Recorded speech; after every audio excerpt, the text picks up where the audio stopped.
Welcome to CrossTalk, where we talk all things Holy Cross. My name is Danielle Wiegandt. I'm the president here at Holy Cross and a proud 1995 graduate. And we are here on episode 5 of CrossTalk. And today I am joined by our head football coach at Holy Cross, Coach Eric Dick. Eric, welcome on the show. Thank you so much for having me. I'm excited to be able to talk with you a little bit about you and the Holy Cross program. First of all, our episode today is brought to you by our friends at Element Heating and Air. Thanks, Element, for your support of Holy Cross High School. So, as you know, Eric, you've seen the podcast. We like to start with a game, and it's always a kind of a nerve-wracking thing for the guests to know the game. But today we're going to be playing Name That Tune. So, are you a music guy? I am. You are? I think until we do this, and I don't know anything. What's the genre that is kind of your go-to for? I really don't have one.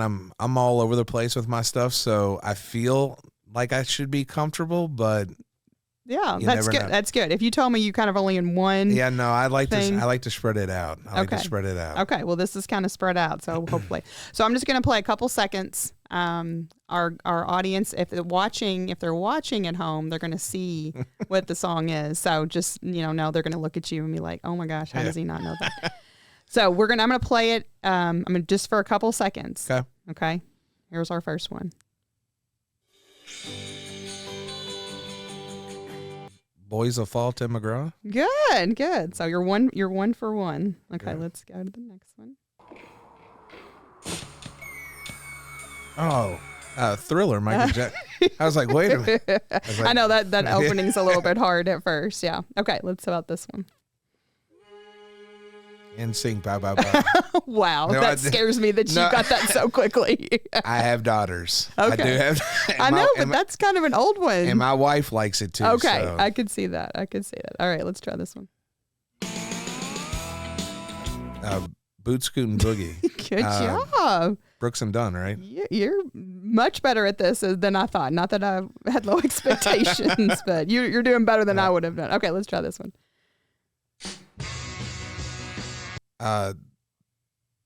The Twist. Is it Chubby Checker? Oh, you are so good. You're so good. Hey, my dad will be proud of that. You're changing all the stereotypes of football coaches right now. Yeah. My dad will be proud of that one. Okay, let's try this one.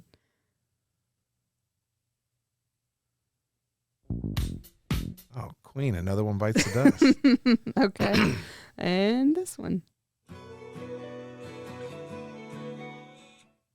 I don't know the name of it. I don't know. Let me play a little bit more and see.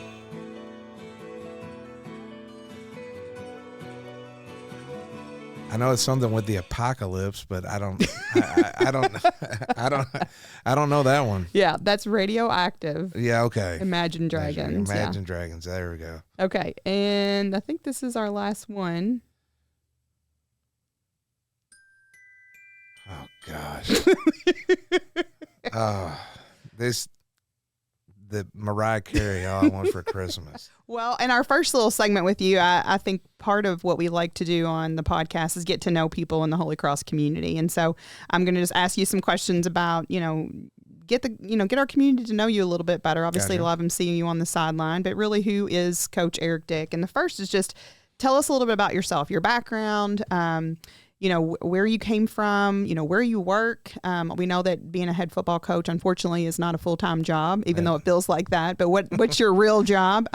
Your family, just a little bit to get to know you. So I grew up over off Papa Level Road. I went to St. Agnes and St. Raphael for grade school. I did attend another high school over in that area. But born and raised in Louisville. And then went to U of L for my college. I got my undergrad in physical education and health. While I was at U of L, I was a GA for football, working with the defensive line throughout my time there. And then it was shortly after that I started subbing for JCPS, just doing random schools, usually schools that I was coaching at the time. Mm-hmm.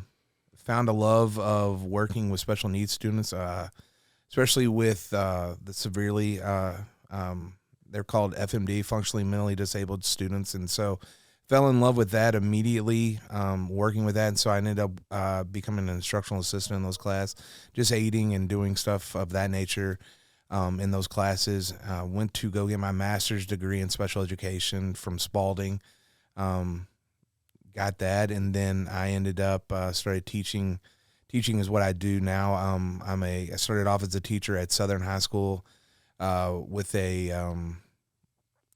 SLD, specific learning disabilities. So I got kids that cover the entire gamut from emotional behaviors to specific learning disabilities. So, it covers kind of a wide range, except for the one I felt like I was the most passionate about, and I just have not been able to go back and finish out my degree with that. But, right now I currently work with high at-risk students, students that are getting up in age, as so graduation is a thing that we're trying to really push upon them and making sure that they're able to finish through at Moore High School. And so, I'm doing a credit recovery class right now with them, just trying to get them through the process. Some of them is just, the majority of those challenges is, one, getting them to school.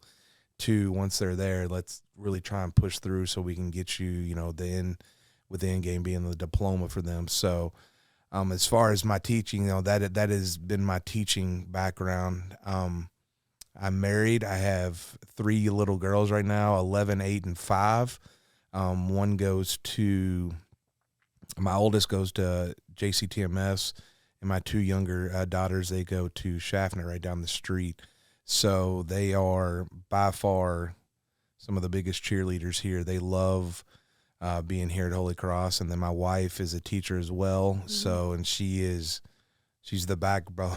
She's the backbone of the program because, with coaching, especially football, for people that know, I mean, it is pretty much a year-round job. And so I also dabble in announcing here at the school as well. So, I do a lot of things around here, but the biggest thing that my wife has said that, she enjoys being around this place.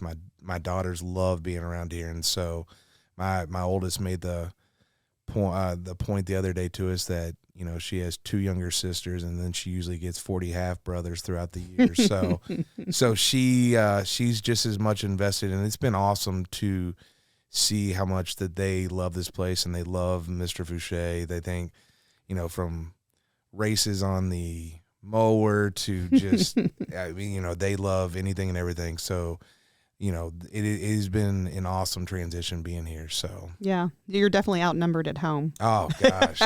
I mean, even my pets are female. So yeah, I am. That's funny. I am by far outnumbered. You probably get a lot of education about, you just learning a lot about what, girls do. And yeah, probably more than you want to know. I'm hoping to make my office in a semi-apartment here so I can get away from some of that. So, well, it's only going to get more challenging as they get into the middle school years and high school years. So you might enjoy it now. Well, talking football and kind of, your love for football, just, who's your go-to NFL team? You're wearing this wasn't even right playing, but you got the 49ers on. Yeah. I've growing up, especially in the 80s, the 49ers were the team to watch at that time. Joe Montana, Jerry Rice, Ronnie Lott, and I just fell in love with that team. And it's weird because especially within the area, you don't see a lot of fans of the 49ers just because of being out on the West Coast. But it's awesome to see guys around. But it's just been a team that I fell in love with, and a team that through all the ups and downs, like I'm definitely not a bandwagon guy because they're good right now. I've been with them from the beginning, and so it's just been really cool to see the evolution of them coming back around again and actually, being important back in the league. Yeah, so. That's exciting, especially when you're a diehard and you see them through the challenging years, and when it's so redeeming, and then everybody wants to call you a bandwagon. Yes, 100%. So what's when you think about kind of moving into your role as coach.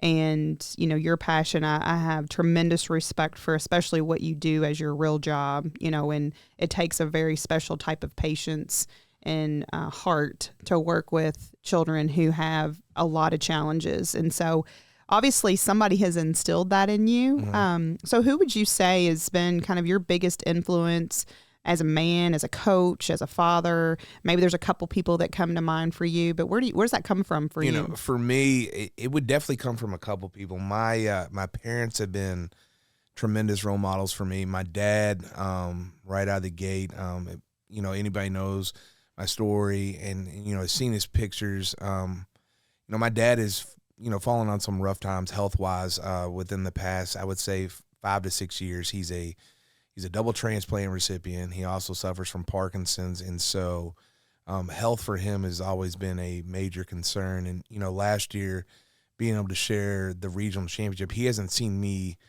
coach as a head coach since my first stint when I was over at Moore. And so to see everything kind of come full circle and be able to share a moment like that with him, especially when there was times within the past year that we weren't sure whether or not he was going to be there altogether. And so if there's anything he has taught me, it's the fight is never over. You always have a little more to go. And so he has been just an absolute fighter through everything. I mean, he's been through double transplant. He's had a brain tumor removed. I mean, he has literally been through the ringer. And my mom, you know, when I talk about backbone, so my mom, you know, she has been it for us. And so, you know, seeing everything that she goes through on a daily basis and how much she does, and she is, you know, when we talk about selfless, you know, she literally puts everything else on the back burner when it comes to, you know, our family and, you know, what needs to be done. So, you know, definitely on that end, it's definitely got to be my parents. The coaching end, you know, Coach Bronger has been a massive influence for me. You know, guys that, you know, especially Bishop David and even Holy Cross guys can, you know about him. But, you know, he is, you know, beyond a friend, beyond, you know, somebody that, you know, a mentor for me. He's been a father figure for me as well. I mean, he's everything wrapped up in one. And so, you know, meeting him, I guess it was about 20-something years ago.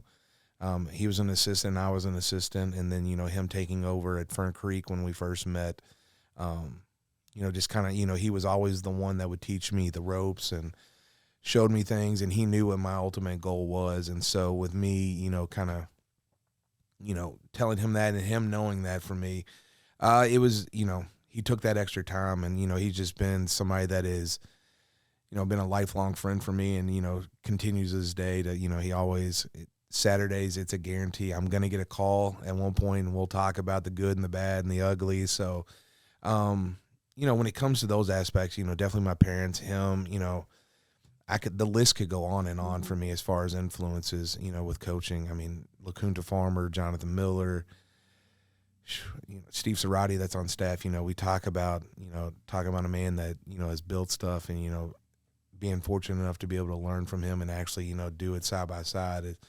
You know, it's been, you know, the list could go on, and it's just been an unreal experience for me. But, you know, when we talk about that, my parents definitely at the forefront of everything, and then definitely Coach Bronger for sure. Yeah, that's pretty cool. It's awesome to kind of that legacy that circled back around, you know, that Coach Bronger was here for so long and then passed that to you, and then you've come here to kind of take it full circle. Yeah, it was funny because me coming to Holy Cross originally started with me following him for his 100th career victory. Mm-hmm. And I had no intentions of coaching at that time. I had been out for 2 years. I had helped a few different places, but nothing serious. And so I had kind of stepped away, and, you know, we started following him, and, you know, the night he was playing Valley for win number 100, he asked what I was doing. I was like, you know, I'm setting up the rug for my kids. And, you know, I was like, we're going to watch you try and get 100 tonight. And he was like, well, why don't you come out here and do it? And I was like, no, I'm good. And so he lifted up the rope. He's like, I need you out here. And I was like, all right. So that went from one game to helping out on Friday nights. And kids on that team, they will tell you, he put me in an awkward situation. He said, hey, go get them ready. It was Clinton County. I'll never forget it. Go get them ready. I was like, these kids really don't. I said, I've never introduced myself. They literally see me as a guy that's here on Friday nights, and that's it. He's like, you'll be all right. So just by doing that, and the kids will be like, I remember you. You were the guy that I gave a speech, and I ended up throwing a chair in there, and they went through the roof on that. And so, it started off with that, and then the following year, he asked if I would come on full time, and I was getting ready to have my third daughter. And I was like, Bob, I don't know if Tommy's going to be good on this one. He's like, well, just, figure out a time and let's ask her and let's. So I guess it was literally a couple hours after my daughter was born. I was like, hey, I got something. That's probably not good timing. I got something I was wanting to ask you, but she also knew too from experiencing what I experienced coaching through multiple spots in public schools, the difference that Holy Cross was as far as all of the outside things that I would have to deal with, and just being able to concentrate more on the coaching aspect. Mm-hmm. And so she was very understanding, and I think she was ready for a change, and she knew that I really wasn't done yet. And so it was awesome to see that, taking a chance like that, and then where we are today with me being the head coach. I couldn't have asked for a better experience. So well, I'm glad she didn't that definitely smack you. Like, we talking about this right now? Well, you're kind of helping me segue into kind of talking more specifically about Holy Cross. And, you've just finished your 4th season, which is, for me, and I think for a lot of people, when you see an entire group go through those 4 years, it's almost like now this is your program. So when you think about these, kind of finishing your 4th season, what are some of your favorite things about the Holy Cross community? And that you've been to a lot of places that you can kind of say are different. It means something here. The amount of alumni that comes back, not even just the Holy Cross. I think being a part of a community that has multiple segues coming in, Angela Marisi, Bishop David, and then you have your Holy Cross alum, and they're all invested. Being able to see and be a part of that and have people. I was telling the Bishop David alums when I went to their meeting, it's funny when I go out and I got a Bishop David shirt on. How many people, there's not one time that I haven't worn it out that somebody's like, you look awfully young to be a Bishop David grad. I was like, I'm not. I'm the head coach at Holy Cross. And they're like, you all still, I was like, 100%.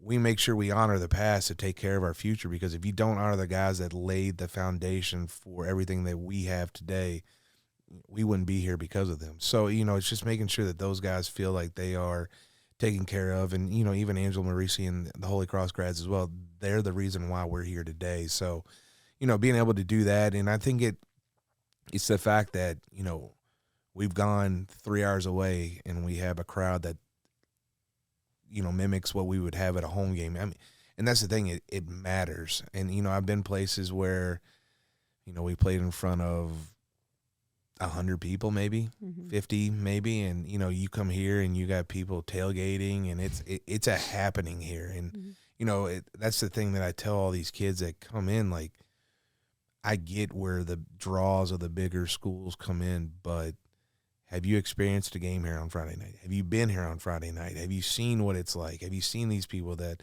come back and, the support that you get? And, it is unreal. Like, when they talk about community, like, this is a community. This is it makes everything for me, all the work and everything that you do, it makes everything worthwhile on a Friday night when you step out and you see all of these people here, and they're here to watch, and it's, and they may be class of 84, 88, and they're all over the place. And so it has been, it's awesome to see as a coach, because as a coach, you want to go somewhere where it means something. And it's hard sometimes to build to that point to where people actually care, and here they're already invested. They want to see a good product though. And so, that's where we come in and we try and put the best product out on the field on a Friday, every Friday night. Yeah. Talk about, you and I talked a little bit about this question and how difficult this question is, because you could probably think of a lot, but you've been here for 4 years, and lots of guys that have come through the program and graduated. Is there a player that you think, when you think about who embodies the Holy Cross football spirit, is there a player that kind of comes to your mind, and why that player?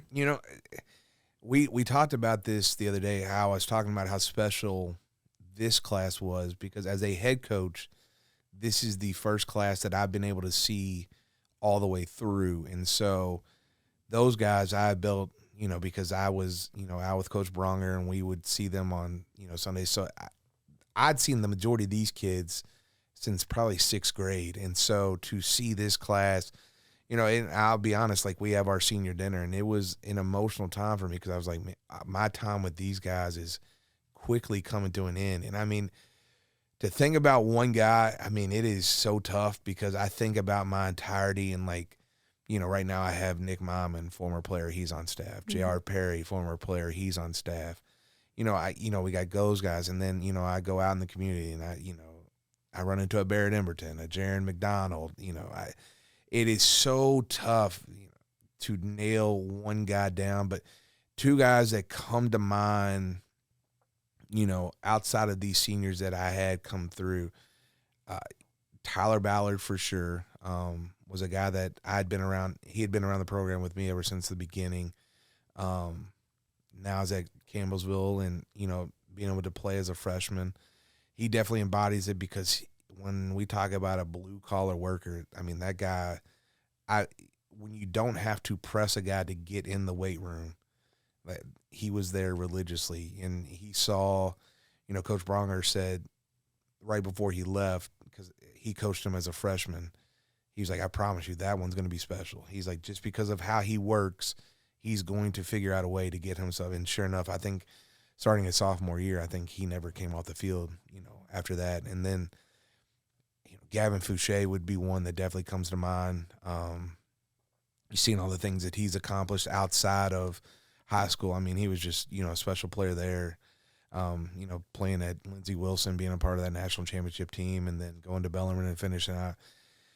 Chaz Garrity, I mean, good Lord. The list goes on and on. Yeah. Like, we sit here and talk about it, and, but that for me is part of the reason why I love coaching, is not only do those guys not only special here, but then they come back, and, it's awesome to, and it's like we don't ever miss a beat. And it's an awesome experience to be able to see those guys. They recognize you, not only that we actually have some type of relationship still to this day. And it's really cool to be a part of.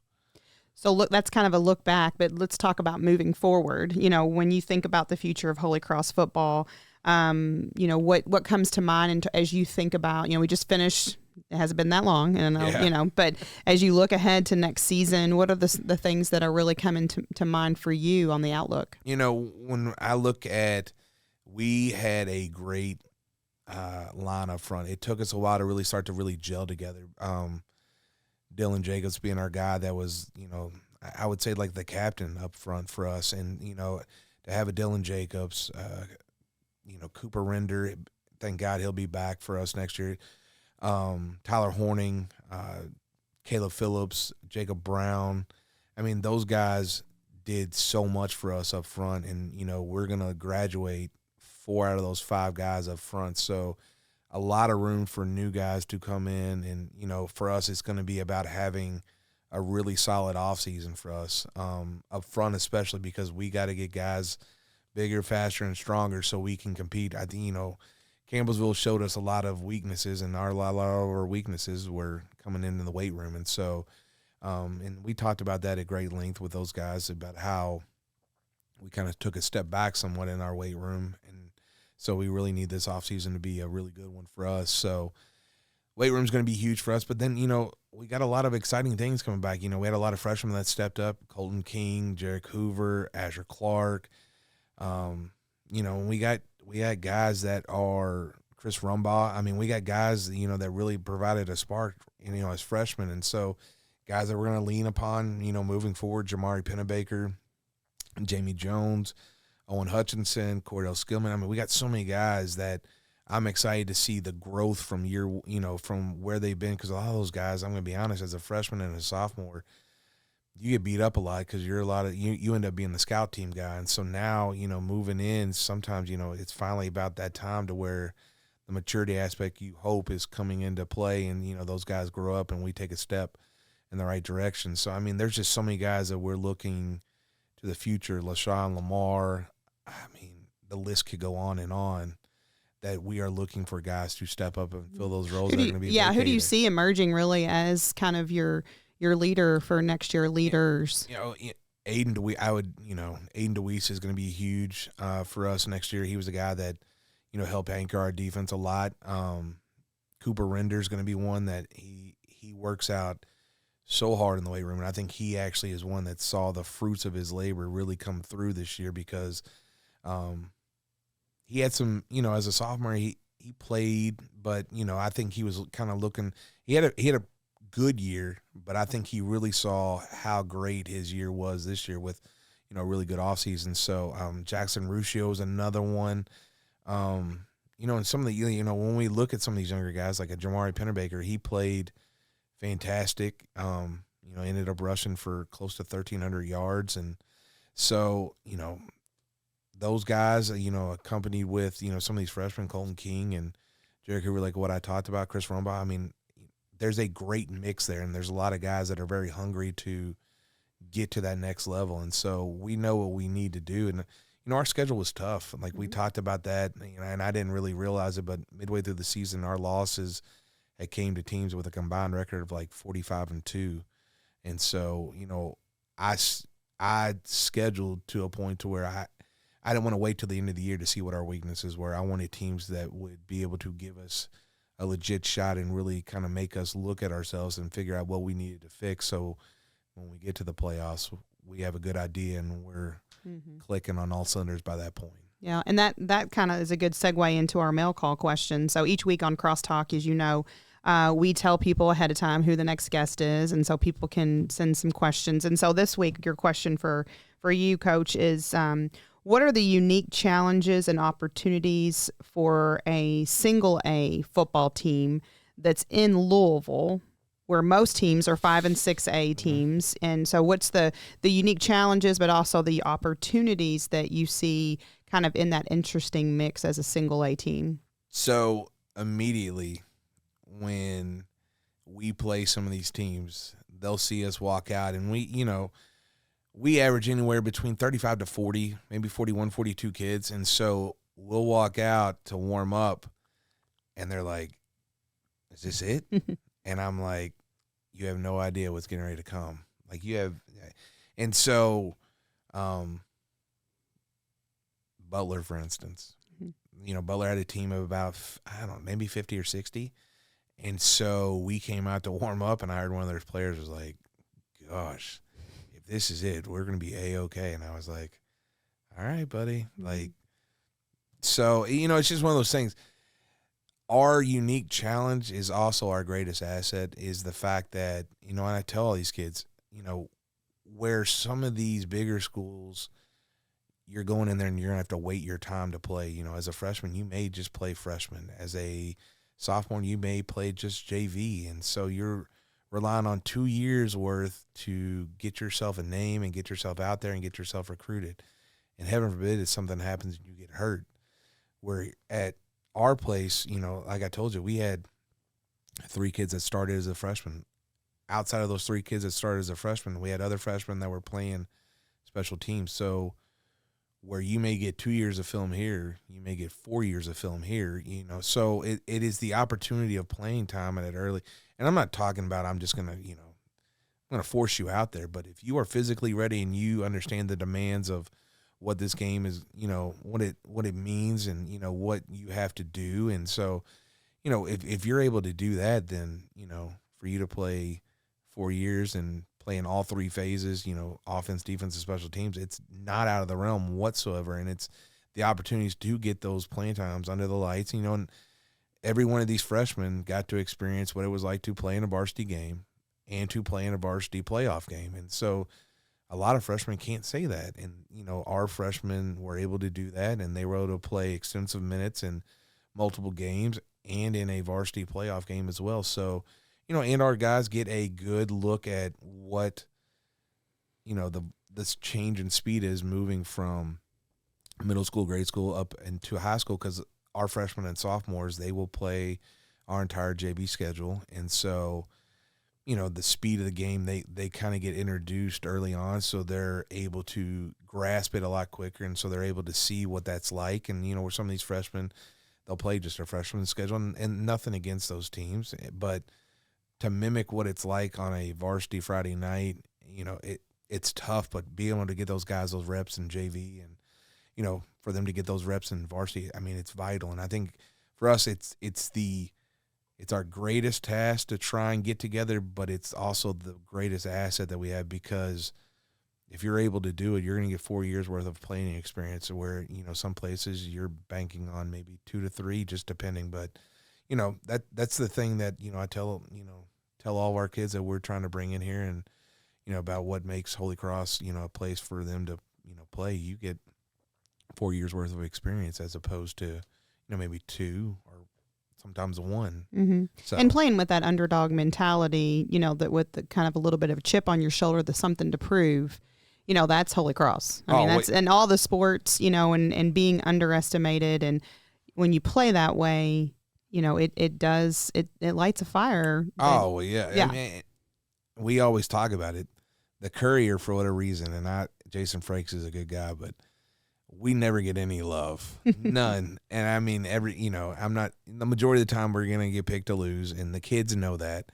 And like I tell them, I don't care what anybody on the outside thinks. It matters what myself, my staff, people that are in, you know, our community, that's the only thing that matters to me. Because on paper, we should lose. I mean, if you look 100%. at everything on paper, and that's a great lesson for kids.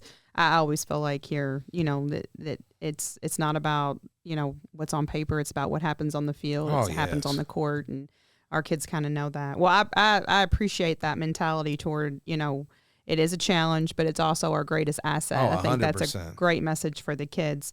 So next week we're going to have, just to kind of flip it a little bit, next week we're going to have Father Bill Burks, our chaplain here at Holy Cross, as our guest, talking about why he loves Holy Cross, the Catholic identity piece of Holy Cross, and a little bit about how he works with our community. So if you have a question for Father Bill for next week's podcast, make sure that you post it to one of our social media feeds. That can be on Instagram, Facebook, or on X. So send some questions for Father Bill. He would be so excited to answer them. Well, each week on CrossTalk, we end with a personal item. We asked our guests to think about something that they have that they can talk a little bit about why that signifies the Holy Cross spirit for them. And then they bring it to the set and they leave it on the set. And you can see we've had previous guests that leave items here that represent them. So, Coach, what'd you bring for us? Well, I hate to be cliche, but I did bring a football. But I did, and my wife's going to, so I got this for Father's Day maybe 2 or 3 years ago, and she was like, go put it up in your office. And I have not put it up in my office yet.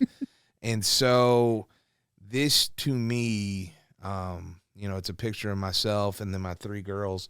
And this for me is why I love it here so much, because the smiles on their faces, you know, every Friday night, they love, you know, their biggest thing is they can't wait to pick their new player each year that they, you know, so it started off actually, I started off with J.R. Perry was their favorite player. He used to call him the Candy Man. So they brought him candy literally every Friday night after a game. And then that moved to his brother, Chris, and Tyler Ballard. And, you know, this year it's been a host of guys from Mikey Wortham to Jamari Pennebaker to Logan McClellan. So they, you know, and then when we sold jerseys, they bought jerseys of each one of their, so the Bishop David jerseys, I got quite the collection at home. But, you know, for me, you know, it's finally being at a place that I can legitimately call home, because not only do I love it, but my family loves it. And so for me, you know, football, of course, is a sport that I love, my family, and then everything else that, you know, it's a picture of me in my Holy Cross polo. So that's the reason why for me it had to be the gift for me. So that's awesome. That is. Yeah, it's like it's all rolled into one. Oh yeah, you know, 100%. It's football, it's family, it's they're smiling. Oh yeah. And you know, there's a lot of time. There we go. A lot of time that you're spending away from them. And so when you know, it's got to be where you feel like, you know, that time that you're away from your family is it's appreciated. There's value to it, but they're a part of it too. So I hope that you and I told them, and you know, if I didn't feel like it meant something here, you know, when I came back to coaching, I wanted to do it, but I wanted to mean something. So, And here it definitely, on Friday nights, if it's not a telltale that it means something, and then, the kids and, how much these parents do. Like I couldn't, it's crazy, whether or not it means something here has never, ever been into question. And so for me, it makes the time, I'm not going to say it makes it easier, but it makes me feel better knowing that if I'm taking time away from my family, that it is going to something that means something to, not only my kids in that locker room, but the community as well. So it's awesome. It's awesome. Well, thanks for bringing that. Yes. And we will, he asked, am I going to get this back eventually? Yeah. So we'll clear this out after a year, and you can get all the things back. So, well, I really appreciate you being a guest. Here's each week on the podcast, I kind of have 3 takeaways based on our conversation. I learned a lot, things that I didn't know about you, which was really great. But the first thing I learned is that you actually know your music. I'm very proud of you. I will say I'm very surprised. I am proud of myself. I can't believe, though, I missed the most recent one with Imagine Dragons. But I know. That was I knew that might stump you. If you got that one, I would have been like, okay. The second thing, my takeaway was something that I already knew, just how important you're a great family guy. Your kids are just precious, and they are the biggest cheerleaders for Holy Cross. And your wife is a saint because she lets you spend a lot of time here. And so family is the second thing. And then the third is, I think you're a great example. There's a lot of people that say, well, everybody at Holy Cross, everybody went to Holy Cross, everybody grew up in that area. And, and you're a great example of somebody who, you've adopted we've adopted you, you've adopted us. But, a lot of times, it's funny because somehow it'll come up and they'll say, Coach Dick went to Holy Cross. I'm like, no, he didn't. And the way that you present yourself and the way that you talk about this community, you do it in such a way that people just assume that you grew up here and that it's always been a part of it. So I love how you just kind of go out there with that spirit of I've always been here, we love that you've adopted us and we've adopted you. I feel like I've partially adopted. Well, I appreciate your advocacy for the community, and I mean, we could talk for hours. We didn't even talk about the new stadium. We didn't even talk about, there's lots of things we could talk about on another episode. But I appreciate you being here. I appreciate being part of the Holy Cross family. You do a lot for our guys and their families, and I know that comes from a very sincere and genuine place. So thanks for that. I appreciate that. So that concludes episode 5 of the CrossTalk podcast. If you want to follow us on other platforms, just a reminder that we are on Facebook, Instagram, and X, and that's at HC CrossTalk. And then if you are a listener of podcasts and you don't want to watch our faces, which is totally fine, you can follow us on Apple Podcasts, Google Podcasts, Spotify, Amazon Music, iHeartRadio, Player FM, Samsung, and Podchaser. So if you are someone that likes to listen, follow us there. As a reminder, next week on CrossTalk, we'll have Father Bill Burks, Holy Cross Chaplain. And if you have a question for him, post it so we can ask it. And that's it. Eric, thanks for joining us today. Thank you for having me. I appreciate it. And we'll see you next time on CrossTalk.